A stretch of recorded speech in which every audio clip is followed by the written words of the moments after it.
Estudio acerca del reino de Dios. ¿Qué es el reino de Dios? ¿Por qué es el reino de Dios? ¿Cómo es el reino de Dios? Algo que realmente la iglesia ha desconocido en los últimos tiempos. Ha desconocido que la centralidad de su oficio, de su misión en esta tierra, es el reino de Dios. Que Dios el Señor proyectó una iglesia, que Jesucristo el Señor ganó una iglesia, que el Espíritu Santo de Dios está conformando una iglesia para el reino de Dios. Es un pueblo en el cual se establece el reino de Dios. Y hemos visto a través de esta serie de enseñanzas el reino de Dios desde antes de la fundación del mundo y su visión de un pueblo. El reino recordamos la definición del reino de Dios, ¿no? Reino de Dios es el pueblo de Dios, bajo el gobierno de Dios, en el lugar de Dios y con la bendición de Dios. Entonces, ese es un proyecto que no surgió con el Señor Jesucristo, sino que surgió desde antes de la fundación del mundo, en el consejo eterno de Dios. Él creó, Él proyectó un pueblo para su gloria, un pueblo que esté bajo su reino, un pueblo que esté delante de Él, un pueblo que sea bendecido por Él. Y hemos visto cómo desde antes de la fundación, luego vimos cómo cuando el Señor fundó el mundo, cuando el Señor hizo la tierra, cuando el Señor creó todo tenía el proyecto, el propósito del reino de Dios, de que el reino de Dios fuera exaltado, engrandecido, multiplicado. Sin embargo, luego vimos el ataque del pecado. Entonces hemos visto a través de este tiempo cómo el pecado, cómo el hombre cae en pecado, cómo la serpiente induce al hombre a caer en pecado y viene la rebelión contra el reino. ¿Qué es el pecado? El pecado no es simplemente una serie de actos que nosotros hacemos, cosas que hacemos. No, pecado no son las cosas que hacemos. Pecado es un ataque leve contra el reino de Dios y un deseo individual, personal, de derribar a Dios de su trono, sacarlo de una forma violenta y ponernos nosotros ahí. Esa definición de pecado, porque hay muchas definiciones de pecado que nos da la Biblia, ¿cierto? Pecado es transgresión de la ley. Pecado es no hacer lo que Dios nos dice que hagamos. Bueno, hay muchas definiciones de pecado. Pecado es maloliente, el pecado es en gran manera pecaminoso. En fin, hay muchas definiciones, pero esta definición del ataque leve contra el reino de Dios y la usurpación del puesto de Dios, de la posición de gran rey celestial, deben hacernos nosotros meditar y pensar en la gravedad del pecado, y por la gravedad del pecado, asimismo, la gravedad de las consecuencias. Entonces, vimos cómo en esta historia de Génesis 3, en la caída del pecado, o sea, el ataque contra el reino de Dios, apareció la serpiente, este animal, ¿cierto?, astuto, que pretendió que le presentó la tentación a la mujer, y cómo la mujer cayó. Vimos las características de la tentación, y luego estamos viendo el acto mismo del pecado, o la caída misma en el pecado. Génesis capítulo 3, versículo 6 dice: la mujer vio que el fruto del árbol era bueno para comer, y que tenía buen aspecto, y que era deseable para adquirir sabiduría. Así que tomó de su fruto y comió, y luego le dio a su esposo, y también él comió. Palabra de Dios. Entonces, podemos ver aquí ya el acto mismo del pecado. Y en la enseñanza pasada les dije que la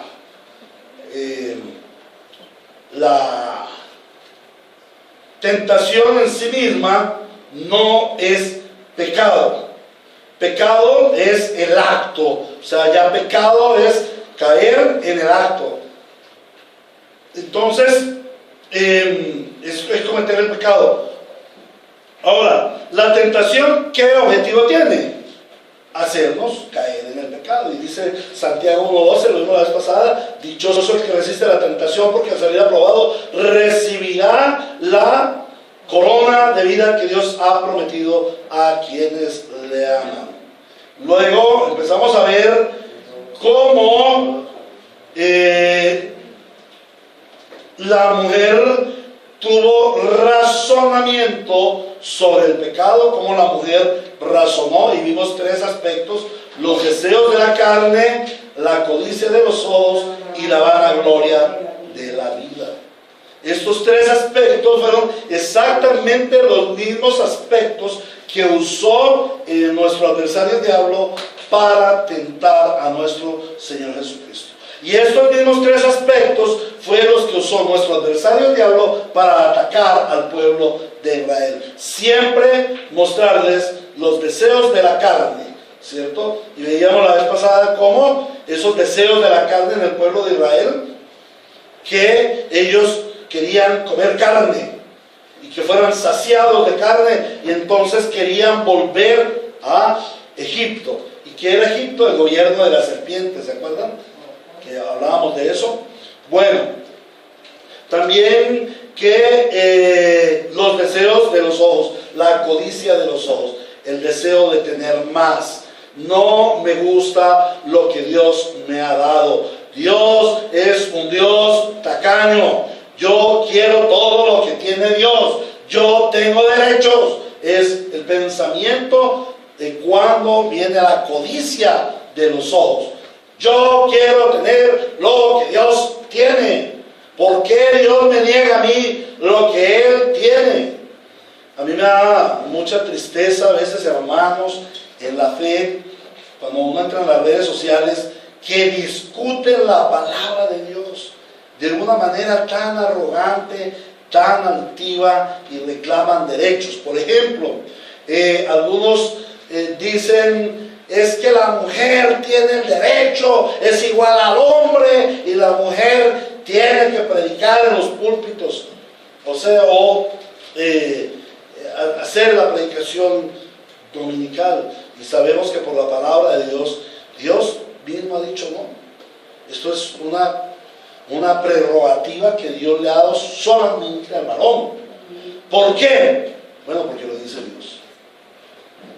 ¿Por qué lo dice? Y punto. Si Él lo dijo, bástenos. No, pero es que la mujer también puede. Dios no dice que no pueda. De hecho, la mujer puede muchísimas cosas más que los hombres. ¿No les parece hoy que estamos celebrando el Día de la Madre ese precioso don de dar hijos? De dar a los hijos, de tener hijos, de ser madres. Qué virtuosismo tan especial el de las madres, ¿cierto? Eso es muy bonito. Pero ¿por qué a los hombres entonces también tenemos derechos de tener hijos? Que nosotros podamos tener hijos y embarazarnos 9 meses. Vaya a ver si puede, amigo. Sí, al segundo mes ya está arrepentido, ¿cierto? No, a Dios le plació que fuera así, ¿cierto? ¿Y por qué las mujeres no pueden predicar en la iglesia? Por la misma razón que la gran mayoría de los hombres no pueden predicar en la iglesia. Un día de estos podríamos llamar a Mateito: Mateito, venga y predica. Mateo, predique hoy en 8 días.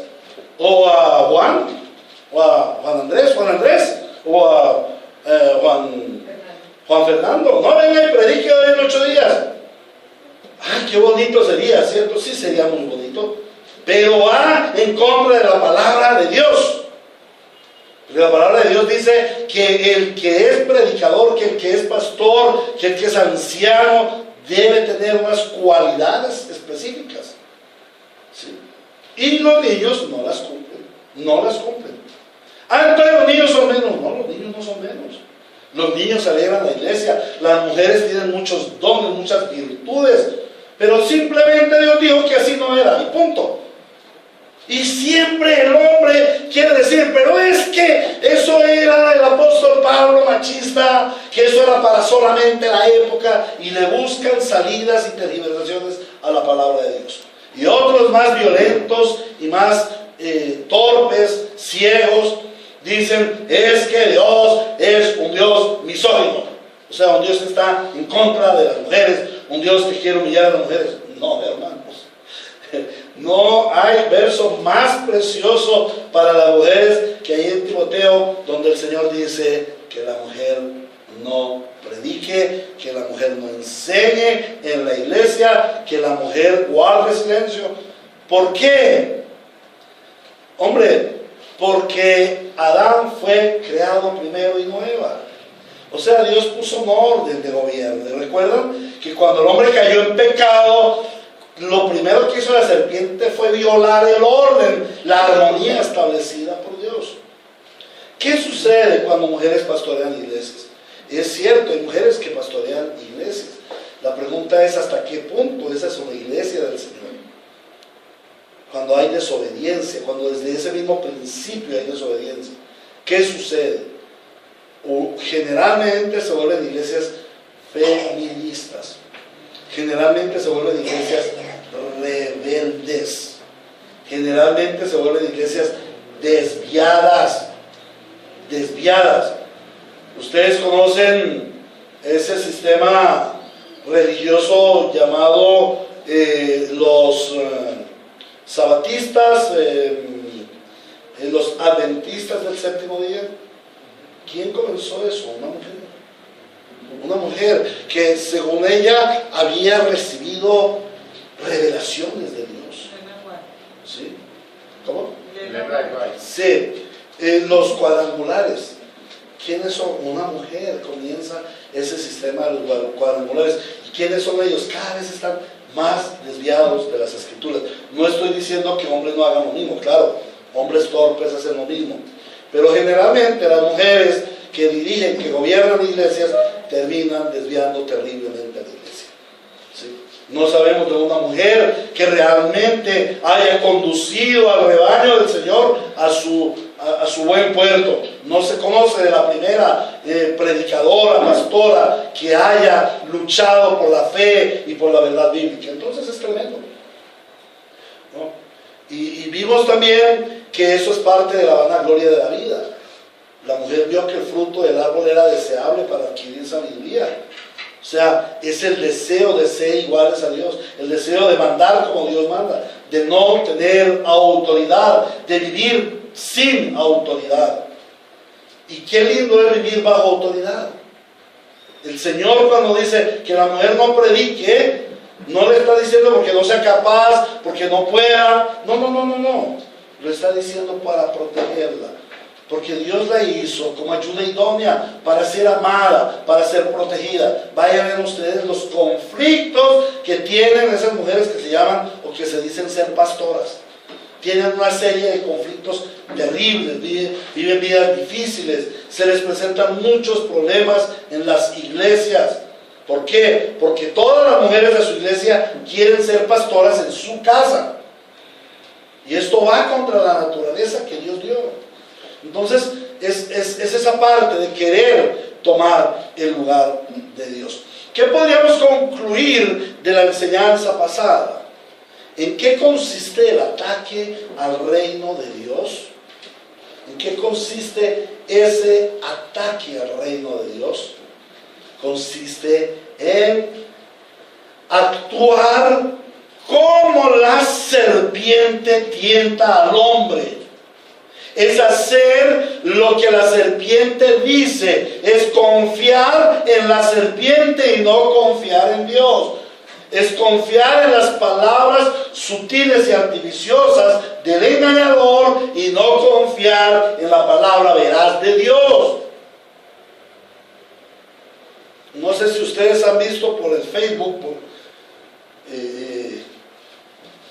un globito y un cactus, ¿no? Lleno de espinas. Y el cactus se quiere hacer amigo del globito. Y los papás del globito le dicen, hermano, ese es nuestro amigo, te va a hacer daño. No. Él es buena gente. Él es buena gente, sí. Y ahí el cactus con sus espinas listas para chuzar el pobre globito. Así es la obra de Satanás. Él está como un león rugiente, mirando a ver quién puede devorar. Entonces, el enemigo siempre va a incitar al hombre a atacar el reino de Dios, a desobedecer a Dios, a quitar a Dios de su lugar. Pero lo peor del caso no es simplemente ese hecho, sino lo que significa ese hecho. Que nuestro Padre, que nuestro Creador, que nosotros queramos usurpar el puesto de nuestro Padre y Creador, que queramos quitarle el trono a nuestro Padre y Creador, al Señor Jesucristo, nuestro Redentor, al Espíritu Santo, nuestro Consolador. Y eso es lo que hacemos los creyentes cuando pecamos, atacamos el reino de Dios. Entonces tenemos que mirar cómo es que Dios, el Señor, es ofendido, y debemos considerar, debemos avergonzarnos y arrepentirnos. Entonces la vez pasada también veíamos que a través de estos tres elementos, de los deseos los deseos de la carne, la codicia de los ojos y la vanagloria de la vida, nos muestran esos apetitos sensuales mundanos. Y hablábamos de que cuidado con permitir esos apetitos sensuales, cuidado con desear lo que es de Dios y que Él no nos ha permitido tomar, cuidado con reclamar derechos a Dios. Más bien gocémonos en los grandes privilegios. Hablamos otro aspecto, ¿no? Dice el texto que Eva vio cómo el árbol, como el fruto era agradable, era bueno a los ojos. Y que una de las tendencias de nosotros como cristianos es evaluar, tasar las cosas si son buenas o son malas. Yo hago lo que es bueno. Bueno, ¿qué es bueno y qué es malo? Veíamos esa parte de que es relativo, es el bien y el mal a los ojos del hombre son relativos. Entonces, más bien lo que nosotros tenemos que mirar, lo que nosotros debemos contemplar, analizar, es qué es lo que glorifica a Dios. Y en eso es lo que debemos pensar. Como lo dice Efesios 5:10. Procurando siempre lo que es agradable a Dios. ¿Qué agrada a Dios? Y también miramos que no pretendamos ser reyes de nosotros mismos, establecer el gobierno de nuestra vida.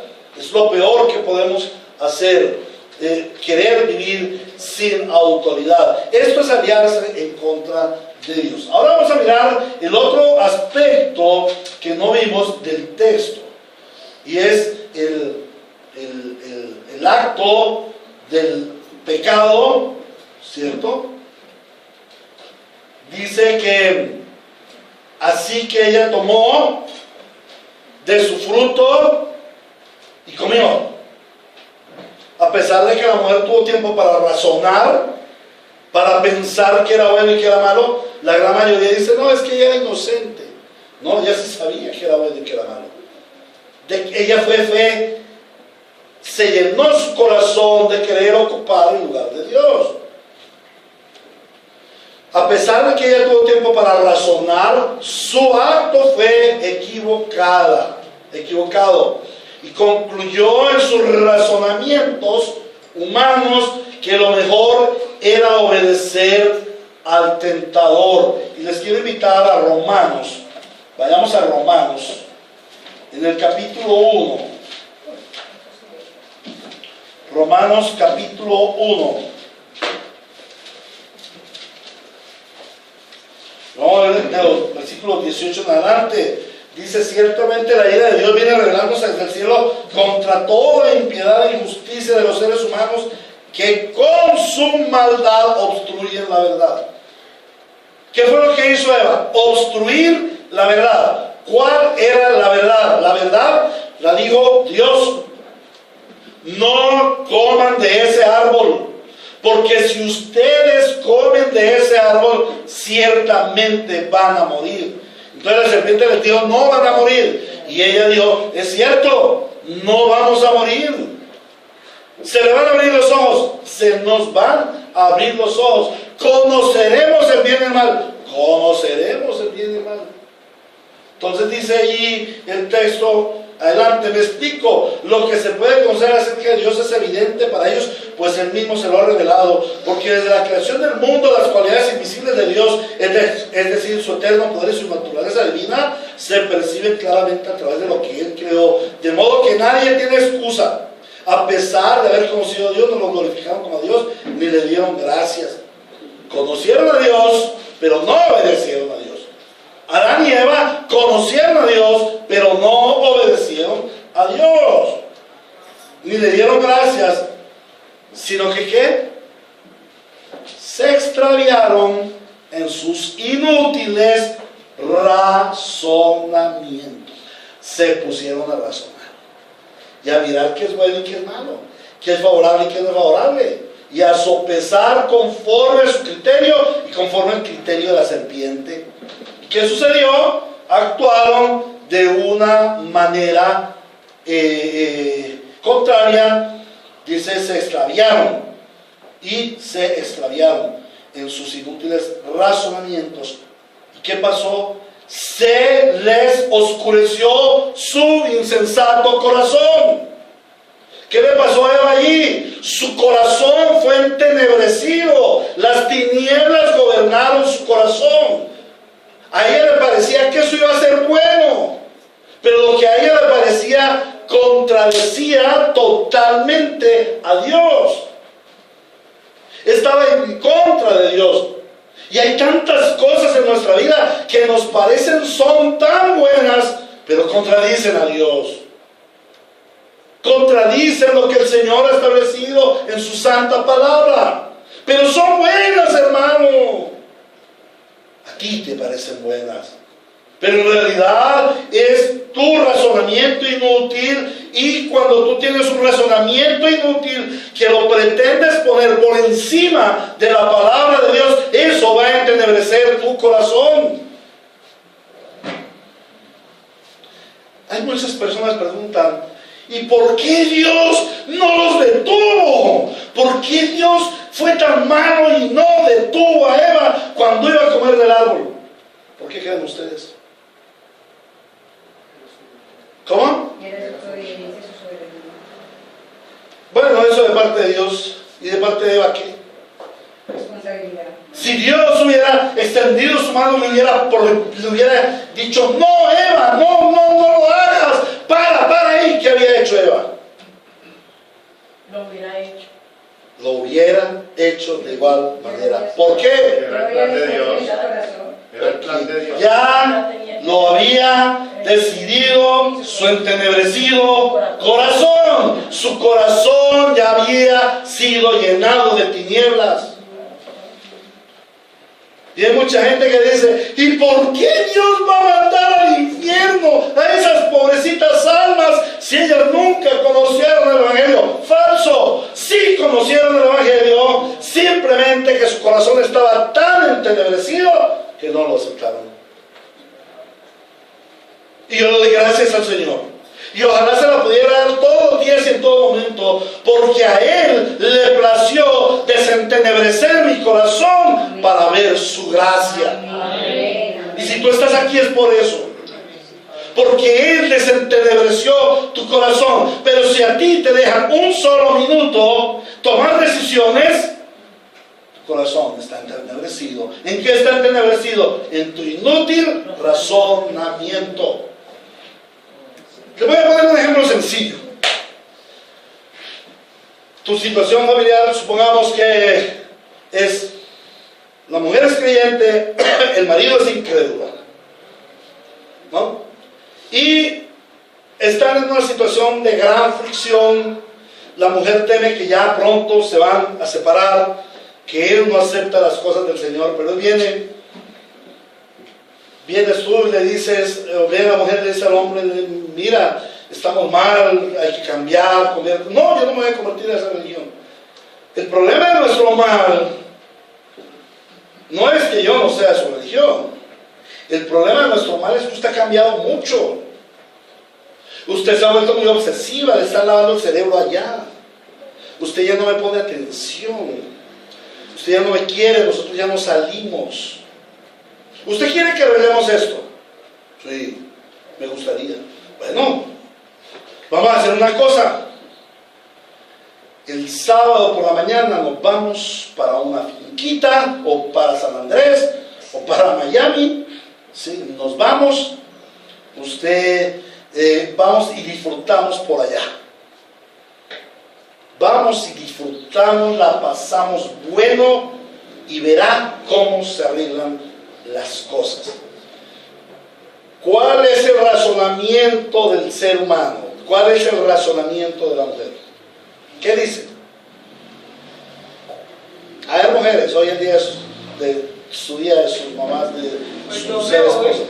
¿Cómo? Yo me iría. Claro, yo me voy. ¿Por qué? Porque eso es bueno, ¿cierto?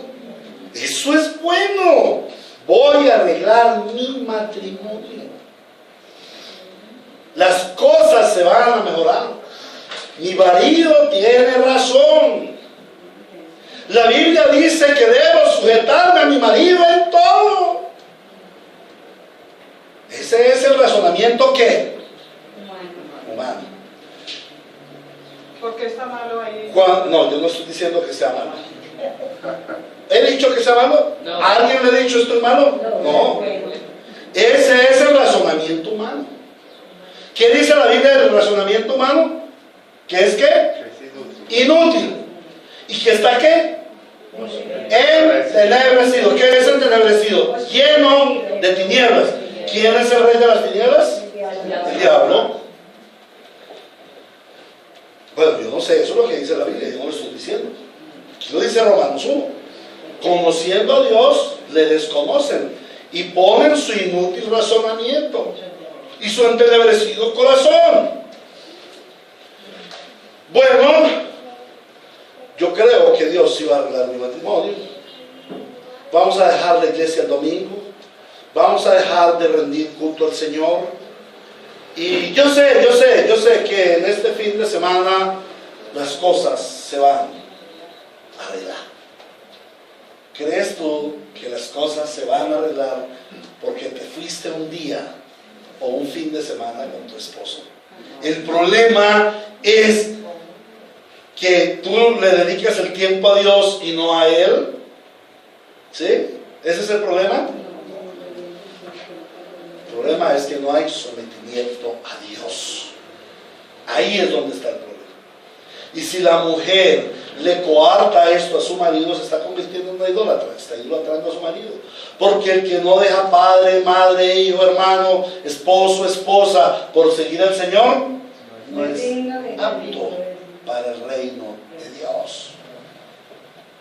¿Cómo va a aprender su esposo a adorar a un Dios al cual tú le juegas cachito a toda hora?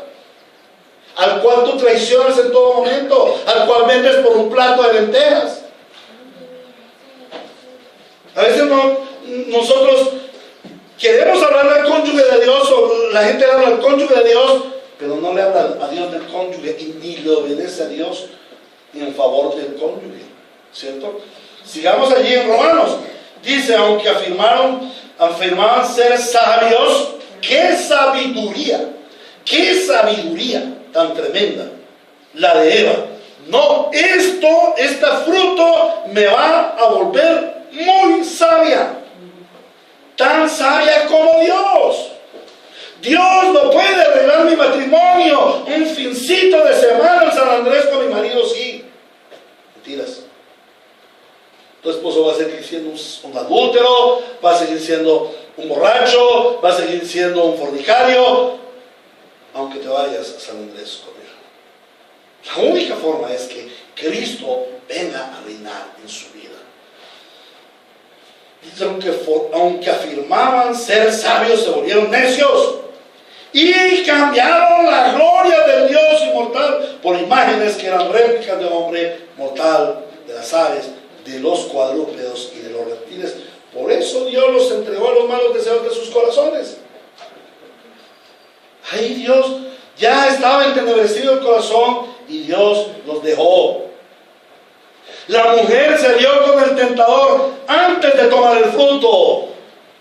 ¿Qué quiere decir que la mujer se alió con el tentador? entró en franca guerra contra Dios. Le dijo: no, Dios, yo no quiero tu paternidad. No, Dios, yo no quiero tu divinidad. No, Dios, yo no quiero tu autoridad. Yo quiero ser Señor de mí mismo. Yo quiero hacer lo que yo quiera. Yo quiero ser Dios de mí mismo. Entro en franca guerra contra ti. Ahora, la mujer comió, pero dice que luego le dio a su esposo y este también comió. Algunas personas dicen que Adán no estaba junto a Eva y que por esa razón fue que Eva cayó, porque pobrecita estaba solita. No es cierto. Ella tendió la mano, comió y le dio a su esposo. Y él también que comió. Este texto que nos muestra aquí, en primer lugar, nos muestra la rápida contaminación del pecado. En segundo lugar, nos muestra la pusilanimidad de Adán. Y en tercer lugar, nos muestra la complicidad de Adán. ¿Qué pasó con el pecado? La serpiente había hablado con Eva. Adán muy seguramente escuchó, pero no intervino. E inmediatamente Eva comió, le dio a su marido. ¿Y qué hizo su marido? No, él comió.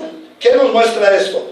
Que el pecado entró y formó una pandemia, una enfermedad universal. No una enfermedad, un mal universal, una muerte universal. El pecado contamina rápidamente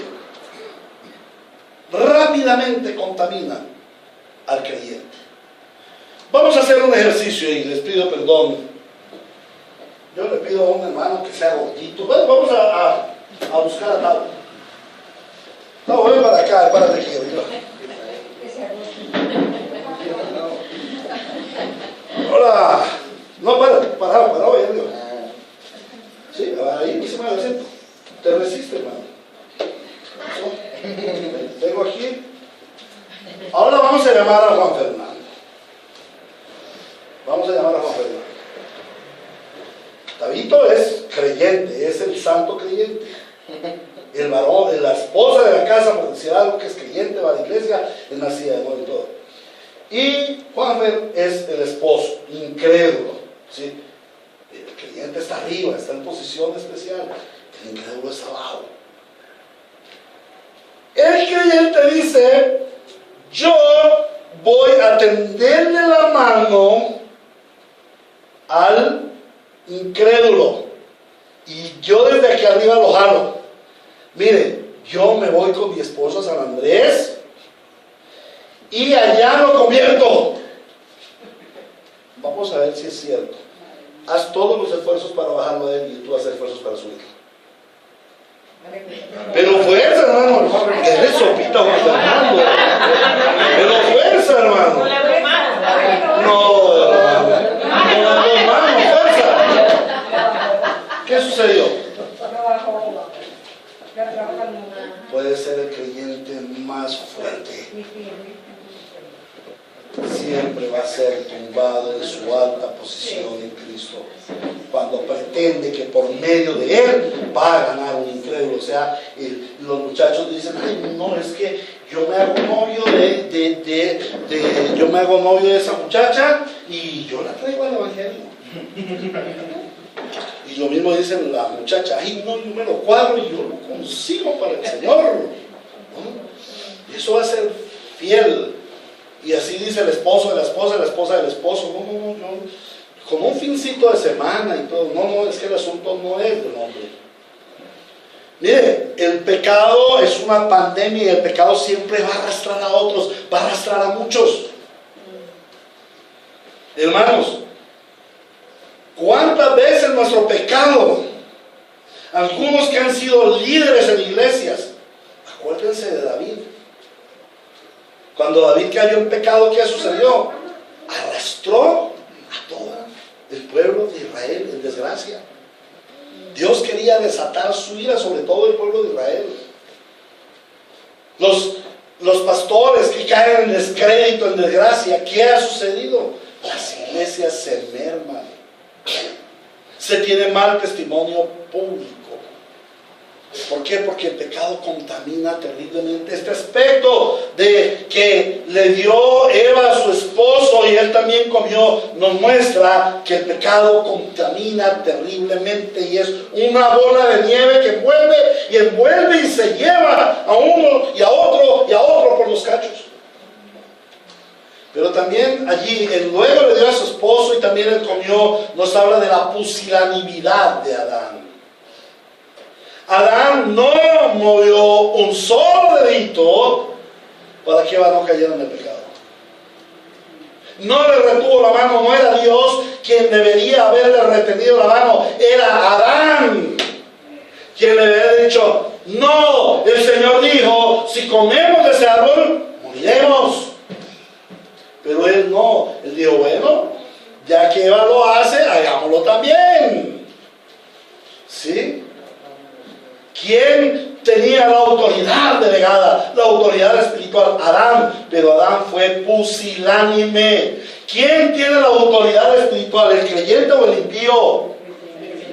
Entonces, ¿por qué el creyente no toma la autoridad y deja la pusilanimidad?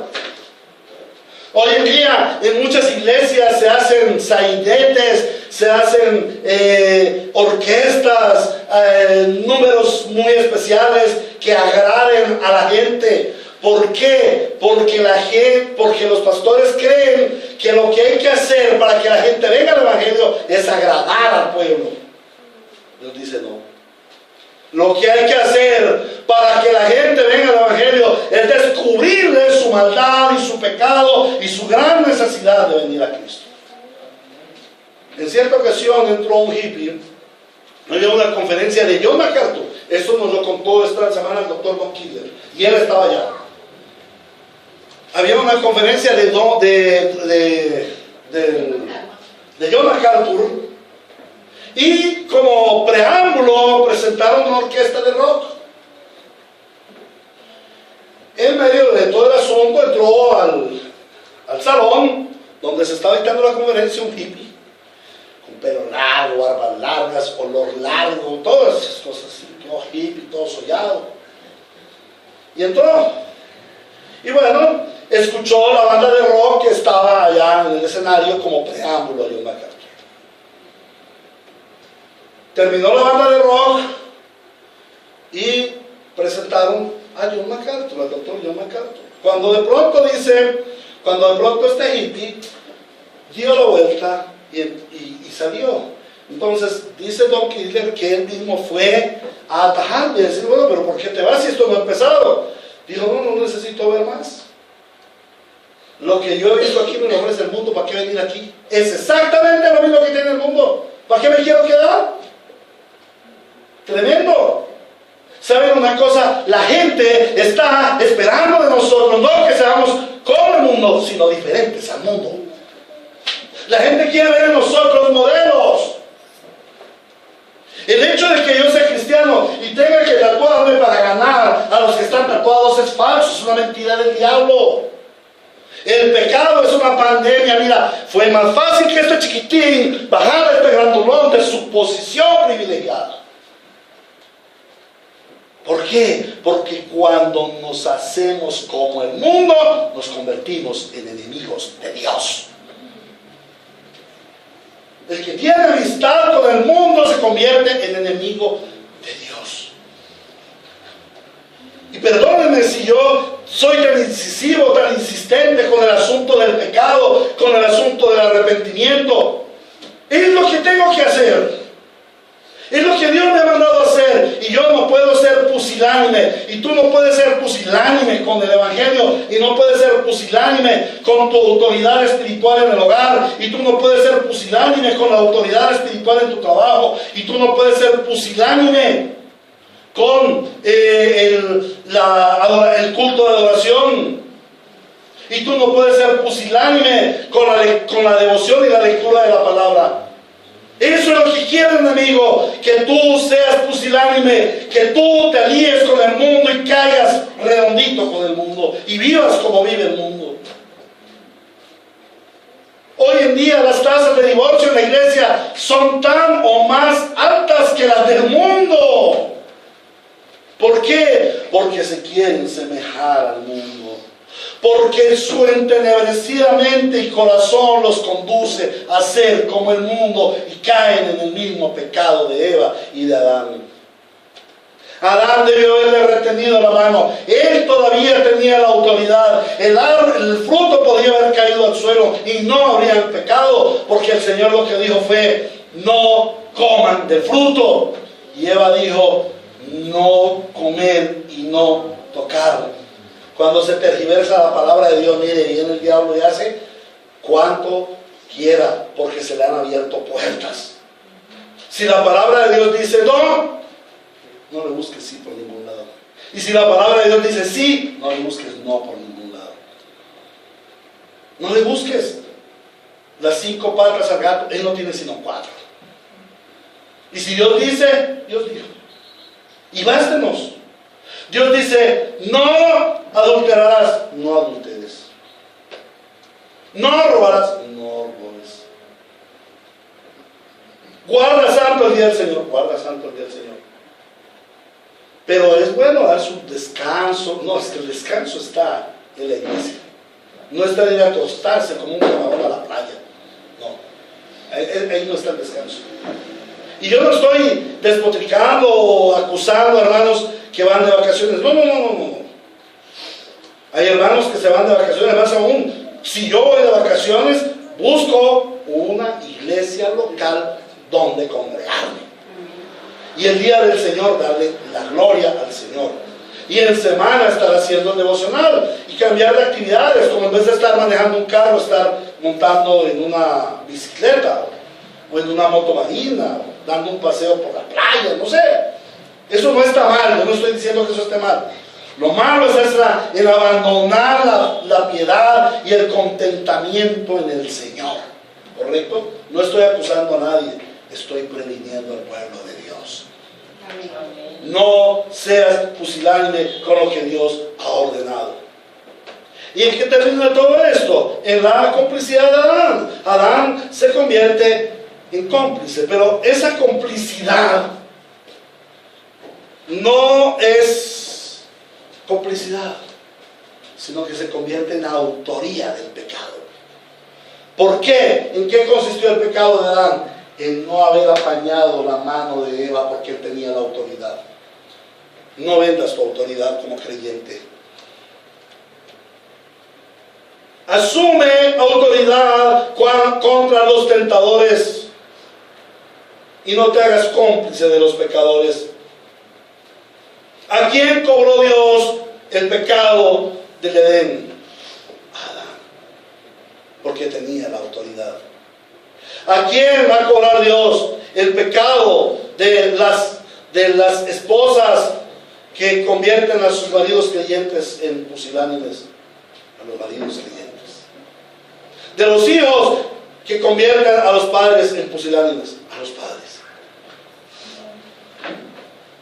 El padre debe tomar autoridad sobre los hijos. El esposo debe tomar autoridad sobre la esposa. El pastor debe tomar autoridad en la iglesia. La que Dios le ha dado, no más. Pero siempre debemos asumir esa autoridad que Dios nos ha dado y prevenir esa pandemia del pecado. Entonces el pecado, podemos concluir que el pecado es una pandemia y que los creyentes nos hacemos cómplices como Adán, no asumiendo la autoridad que Dios nos ha dado sobre el pecado y sobre los pecadores. Ahora, ¿en qué consiste el ataque del cristiano al reino de Dios? En querer usurpar el puesto de Dios. Pero no solamente en querer usurparlo, sino en hacerlo. Cuando yo caigo en pecado, lo que estoy haciendo es destronando a Dios, quitándolo de su puesto y sentándome yo y decir: Dios, yo no quiero que tú reines en este aspecto de mi vida. Dios, yo no quiero que tú reines en mis finanzas. Yo gobierno mis finanzas. Yo veré cómo me las gasto, porque yo me las sudé trabajando. Me lo merezco. Tú no me vayas a mandar que tengo que dar el diezmo, que tengo que ordenar, tengo las vacas. Yo gobierno mi dinero. Tú no me digas cómo manejo mi casa, cómo manejo mi tiempo. Yo lo manejo, es mío. Quítate de ahí, Dios, y yo me pongo ahí en tu lugar. Eso es lo que estamos haciendo. Y yo te pregunto, si el Señor Jesucristo viniera a tu casa y se sentara en tu poltrona favorita, ¿tú lo quitarías de allí? Esa poltrona donde tú te sientes y coges tu reino. Tu reino, tu cetro. Él viene a tu casa y se sienta en esa poltrona. ¿Tú lo quitarías de allí? Yo creo que sí. Eso es lo que hacemos. La pregunta es si le agrada eso a nuestro Señor. Él es el Rey. Y como lo vamos a ver ya de hoy en 8 días, si Dios nos lo permite, Él es el Rey. Y a pesar de que Adán y Eva pecaron, ellos nunca pudieron deshonorar a Dios. Amén. Dios estaba en control. Dios sigue siendo. Él fue, es y será por siglos de los siglos el Rey eterno. A Él sea la gloria por siempre en su iglesia. Amén. Amén. Y amén. Muy bien, hermanos. Les ruego, por favor, ¿tienen preguntas? Pastor, tengo 2 preguntitas. Sí, señor.